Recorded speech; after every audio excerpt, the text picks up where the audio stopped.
first time, I think in grade 9, I was asked the question, how do you feel?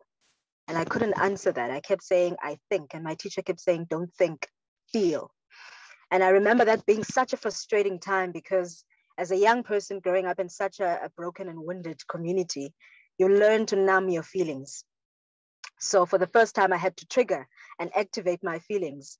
And from there on, I never wanted to look back. It was hurtful, it was frustrating, it was painful, but removing that scab on the wound was the beginning of my journey.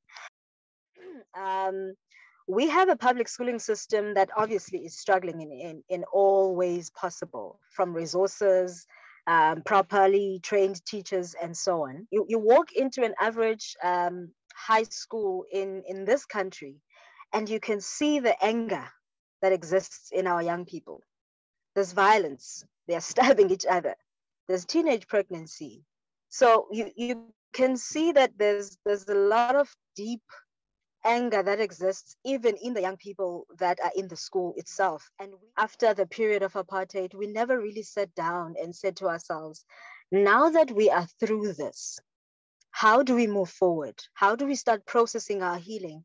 How do we start communicating better? How do we start, how do we stop the violence that comes with our anger and so on? In that, and I said to them, clearly this was hurtful to you because you still remember it till today. Now, if I were to call your students and ask them the same question, what would your students say about you?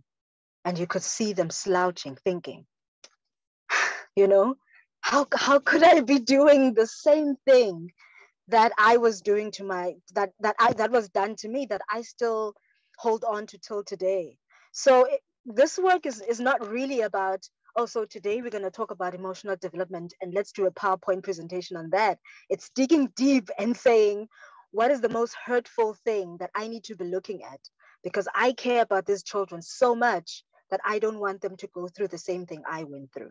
So for me, the transformation is taking a group of teachers like that who have believed all along that the way they were taught is the right way forward, and them having that moment where the penny drops and them realizing that something has got to change, and something we have to start doing something different for us to be able to lead our children different.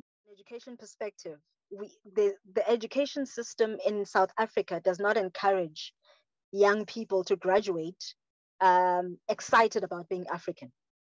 And that's, I think that is the root. People have all sorts of reasons, but I think that is the root of the xenophobic attacks that have happened in the past 5 to 10 years in this country, where there's violence and attacks on foreign nationals that come from other African countries, because we don't know anything about the rest of the continent.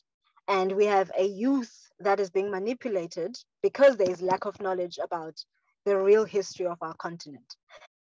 Now, you ask any of those young people going through those mental health problems and those difficulties in their journeys, and you ask them, when was the last time you were held and loved and embraced, right? And we start there. So the future I see for me that gets me all tingled up and emotional is knowing that we would grow and build a generation that is very strong and very grounded in who they are, because they come from very strong families.